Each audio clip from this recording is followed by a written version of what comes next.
The views and opinions expressed in Cold and Missing are exclusively those of the hosts. All parties mentioned are considered innocent until proven guilty in a court of law. Cold and Missing also contains adult themes and languages. Listener discretion is advised. I'm your host, Allie McLaughlin-Solkowski. And I'm your co-host, Eli Solkowski. And this is Cold and Missing, where we cover cold cases and missing person cases. Hello, everyone, and welcome back to Cold and Missing. I'm your host, Allie. And I am your co-host, Eli. I just wanted to take a moment at the top to say thank you to all the people who have recently rated and reviewed our shows or have sent a kind message through our website. Thank you so much.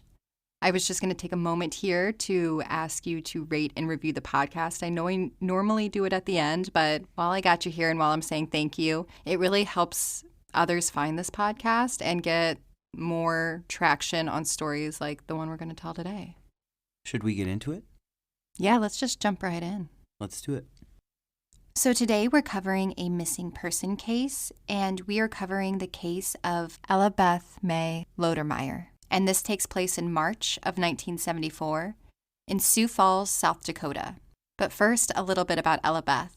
So Ellabeth, or Ellie, you'll hear me refer to her as both throughout the podcast today. She was 25 years old in 1974.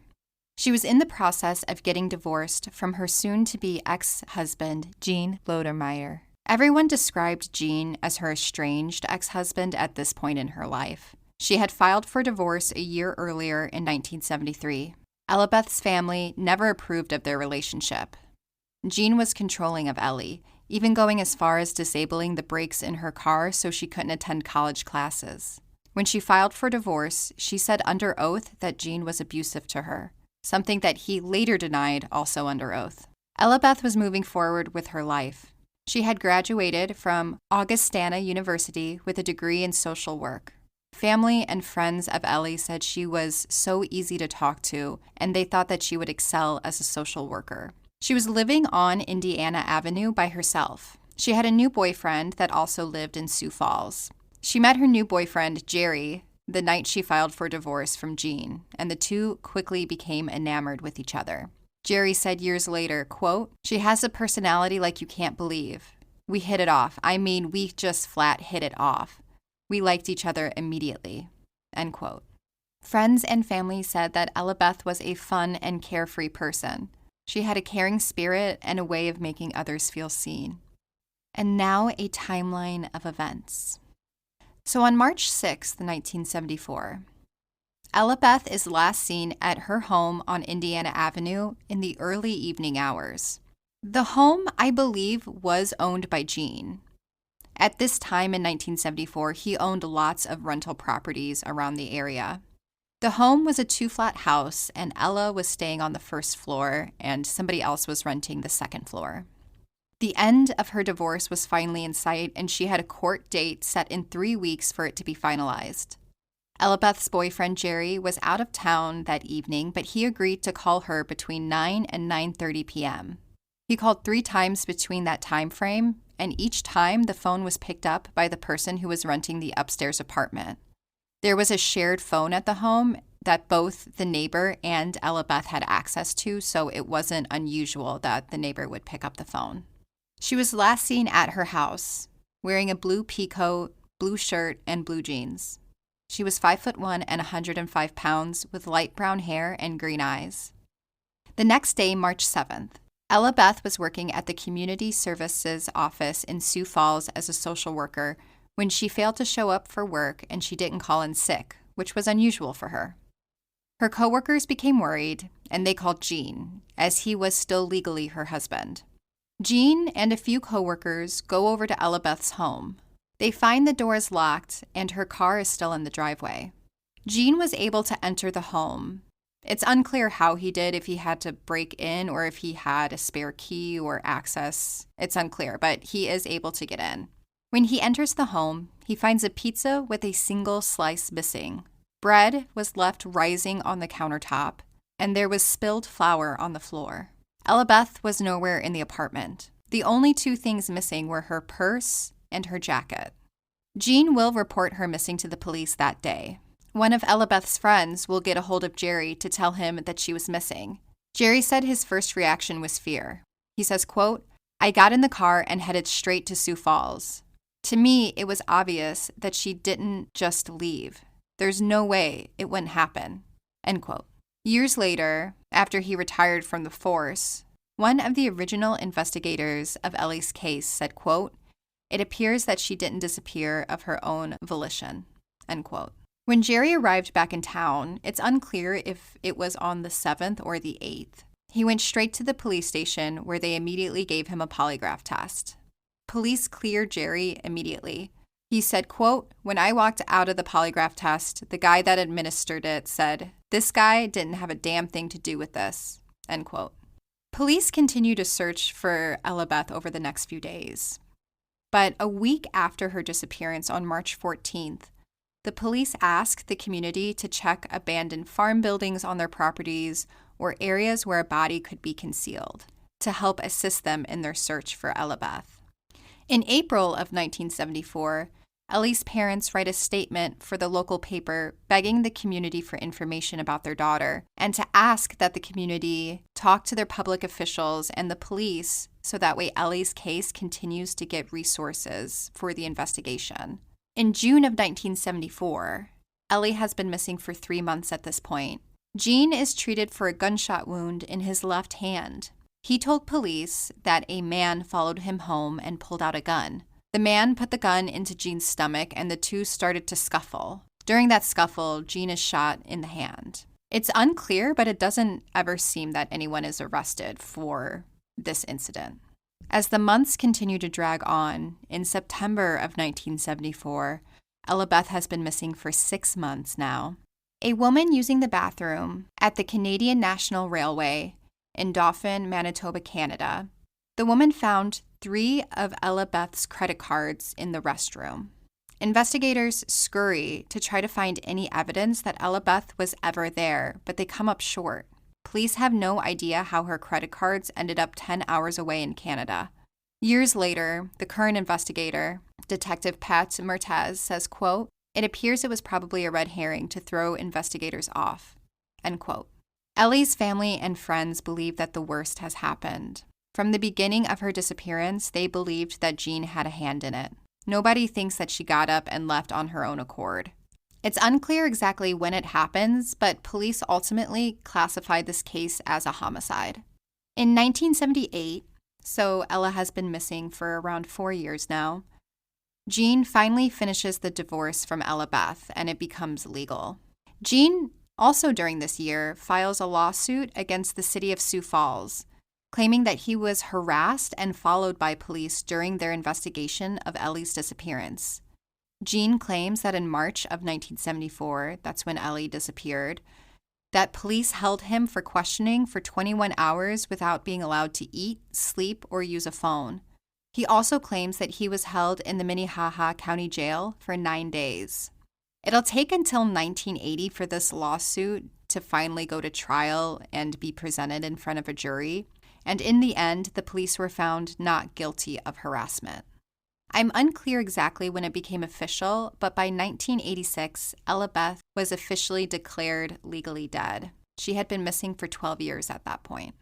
In 1992, so it's been 18 years since Ellabeth vanished, a farmer was walking on the banks of the Big Sioux River, just east of Sioux Falls. The farmer found Ellabeth's purse, wallet, and checkbook on the banks of the river. According to reports, the purse and wallet were found in a hole along the banks of the river. Investigators swarmed the area, searching for Ellabeth's body, convinced that she must be nearby, but no other sign of her is found.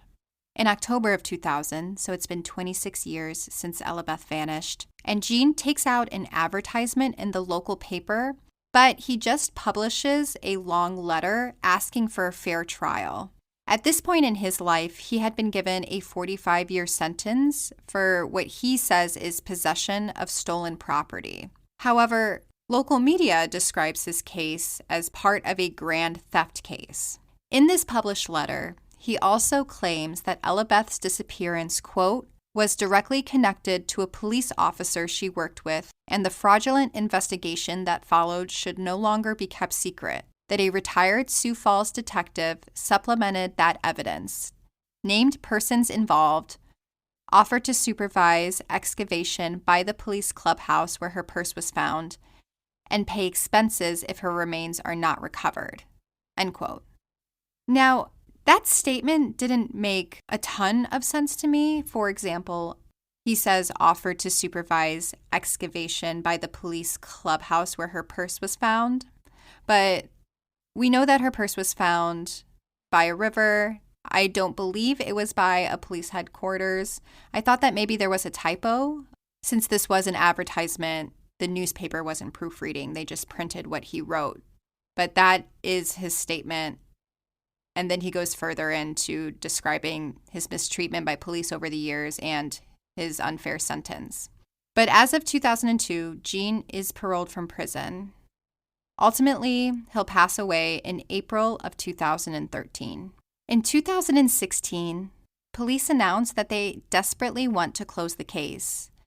Detective Pat Mertes says, quote, "The main goal in this is to give the family closure," end quote.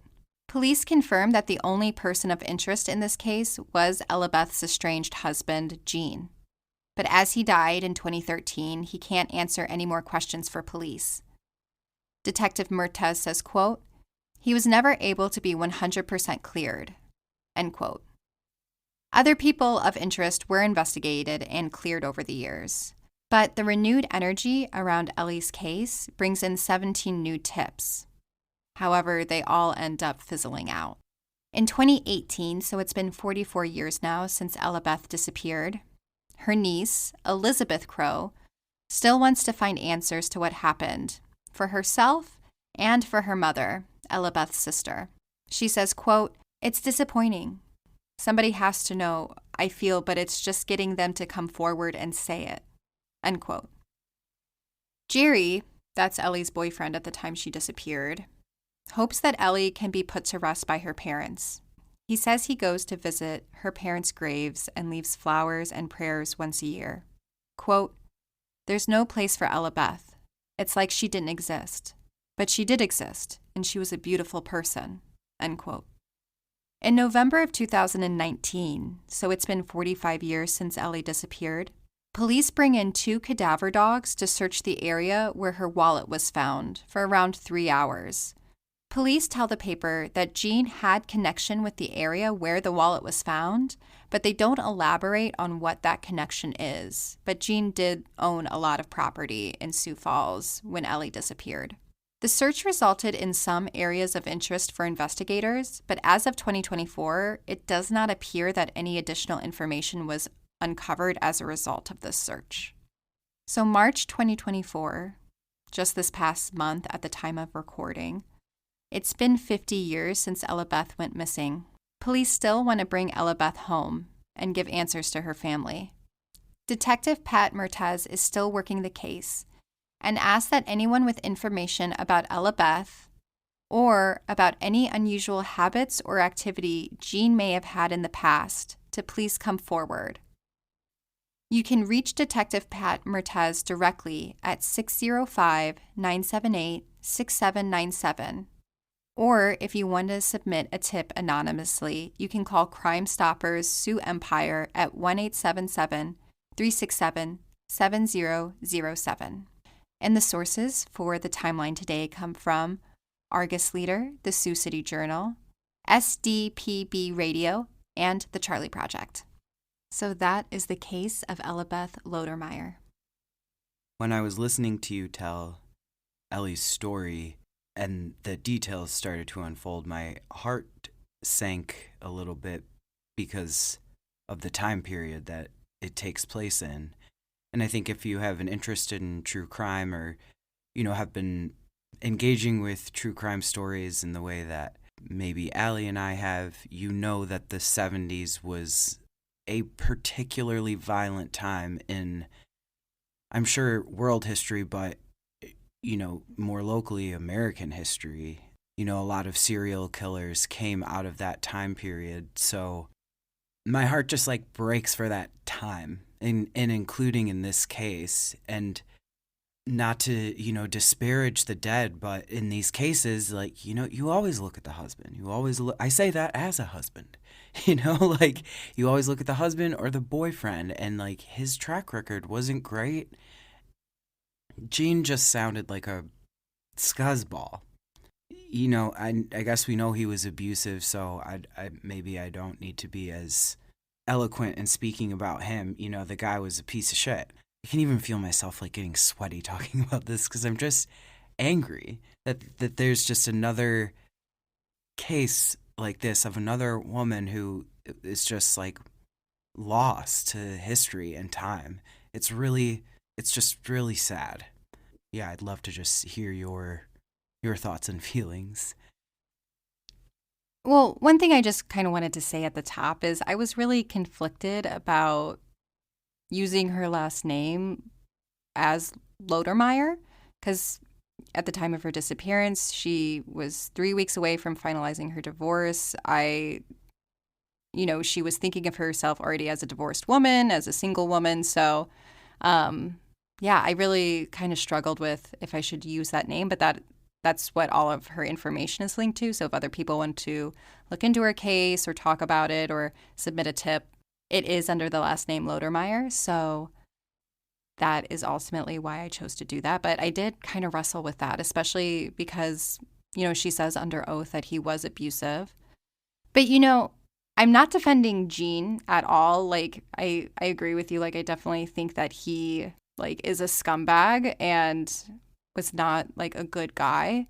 But, like, there's also this part of me that, like, wouldn't be surprised, like, as he claims, like, oh, the police were involved and they railroaded me. Like, that wouldn't surprise me either for, that time period. Like, if it came out, like, in a Netflix documentary, this is what happened. Like, can you believe? And it's like, yes, I can. We've seen it happen in other jurisdictions. But ultimately, I just, like, really feel for her family. Like, her parents were writing letters in the newspaper, like begging for information, and her sisters never gave up searching for them. A lot of them have passed away, and now her, like, nieces and nephews have all taken up the mission of finding out what happened to her and try to bring her home and give answers, not just for themselves, but, like, also to honor, like, all that time spent of their loved ones who have already, like, passed on. Yeah, I'd also like love an opportunity to change my tone just a little bit, in not necessarily to oppose myself, but I did have that thought about Gene of, yeah, the cops have been known to do that, especially in that time period when you could get away with more wild behavior that was monitored or not monitored, but certainly acceptable. So I did think about that and feel for him. But I've also heard a lot of cases where, we listen to a lot of true crime podcasts where people are interviewed, people who have been railroaded. And I would say almost every time those people say, like, yes, this was terrible for me to go through, especially to be treated like a criminal or like the accused by law enforcement. But I can't imagine what the family is going through. And his continued pursuit, even like with where he took out the thing in the paper, it was self-serving. It wasn't about her. It was about him. Yeah, I totally agree with you. The ad was really self-serving. It's a really long read with really tiny font.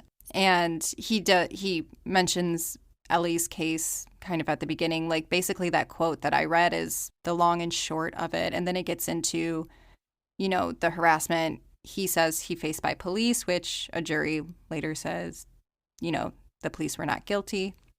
So it was self-serving.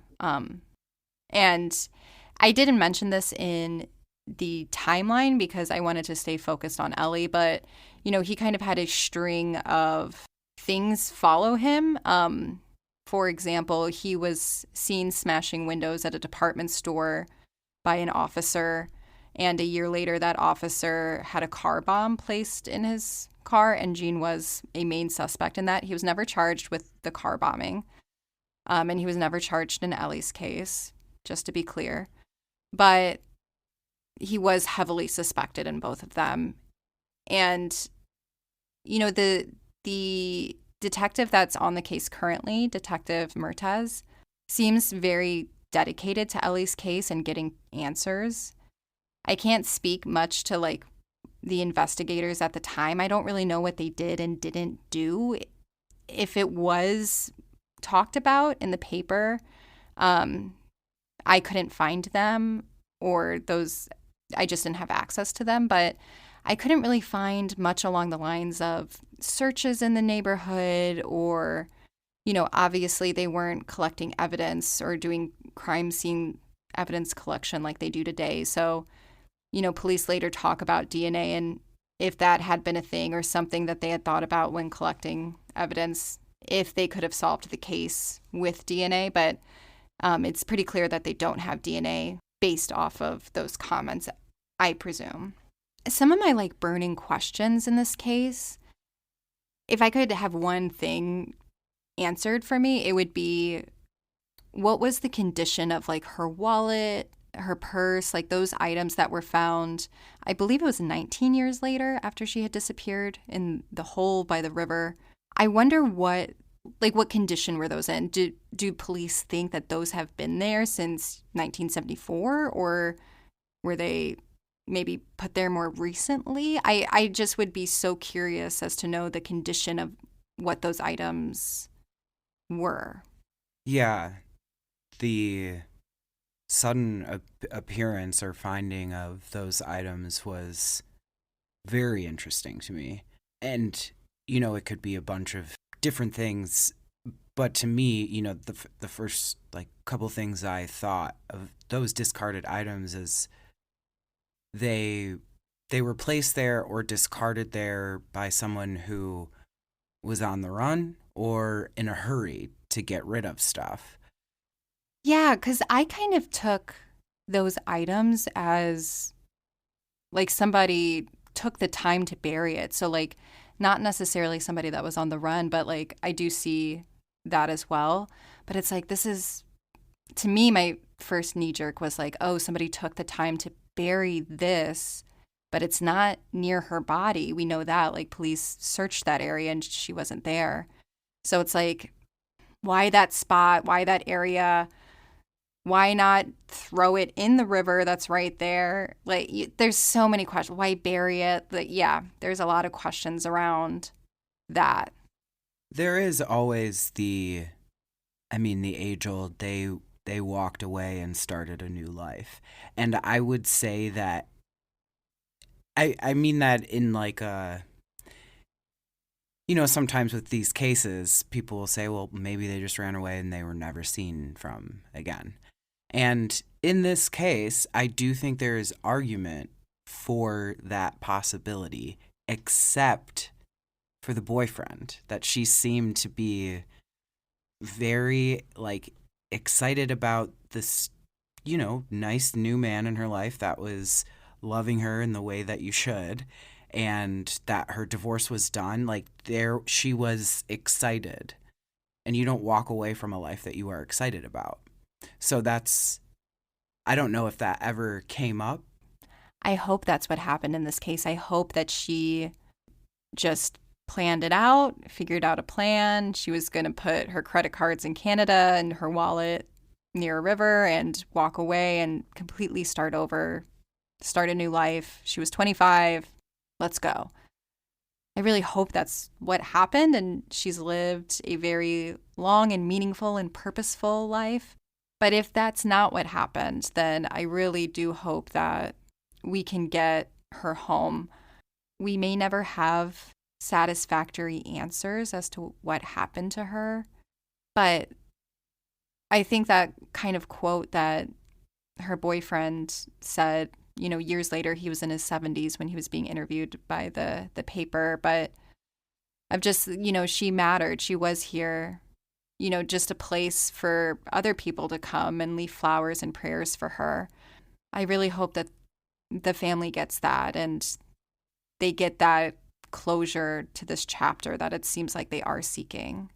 And maybe closure is not the right word, but they just get to bring her home. Yeah, the way that her family has continued to both love and search for her is, I mean, it's so beautiful, but it's also just, it's always so heartbreaking. And I can't help but think about the familial trauma that is in that family of, you said the nieces and nephews, of like what's born into those people, of what I imagine a natural sorrow that is very much a part of their like family tree now. And it's really sad, like that missing part of that family tree like deserves to be in full bloom again. And I think that full bloom means some answers that are very possible in a case like this. At least I really hope so. Again, if you know anything about the disappearance of Ellabeth in March of 1974 or her whereabouts today, you're encouraged to call Detective Pat Mertes directly at 605-978-6797, or to submit a tip anonymously, please call the Crimer Stoppers Sioux Empire at 1-877-367-7007. My lovely wife hit you guys with this when we started in the beginning, but please, if you could, while you are here in whatever your podcast app, rate, review, Apple Podcasts, a 5-star written review is always appreciated. We hope that if you are here and are listening and have been listening, that you are one of the folks who hopefully this week leaves us a written and rated review. We would love to hear from you. You can also access our show notes and the show transcribed itself at coldandmissing.com. And of course, we'll have photos of Ellabeth posted on our Instagram, so please follow us there. And we also post in our stories about current cases that are happening, current missing people, so it's a great resource. And I hope you follow us there. Also, if there's any updates or changes in the show, kind of last minute, those are all announced on our Instagram as well. So make sure you're following us to be up to date. Thank you so much for listening to Cold and Missing. I'm your host, Allie. And I'm your co-host, Eli. Have a good week and stay safe, y'all. Stay safe, y'all.